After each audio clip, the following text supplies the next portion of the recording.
Megastar చిరంజీవికి మరో అరుదైన గౌరవం దక్కింది. తెలుగు సినీ రంగంలో ఆయన సాధించిన విజయాలు, అందిస్తున్న సేవలకు గుర్తింపుగా యూకే ప్రభుత్వం ప్రతిష్టాత్మక పురస్కారం ప్రకటించింది. చిరంజీవికి జీవిత సాఫల్య పురస్కారం అందించాలని యూకే పార్లమెంట్ నిర్ణయించింది. మార్చి 19న చిరంజీవి ఈ అరుదైన గౌరవాన్ని అందుకోనున్నారు. దాదాపు 40 ఏళ్ల తన సినీ జీవితంలో చిరంజీవి ఎన్నో విజయాలు, మరెన్నో అరుదైన అవార్డులు, గౌరవాలు అందుకున్నారు.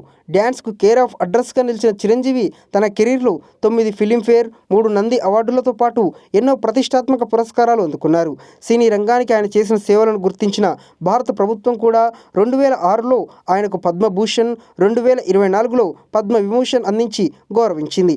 156 చిత్రాలు, 537 పాటలు, 24,000 స్టెప్పులతో అలరించినందుకు గాను ఇటీవల గిన్నిస్ బుక్ ఆఫ్ వరల్డ్ రికార్డ్స్లో ఆయన చోటు దక్కించుకున్నారు. ప్రస్తుతం ఆయన విశిష్ట దర్శకత్వంలో తెరకెక్కుతున్న విశ్వంబర చిత్రంలో నటిస్తున్నారు.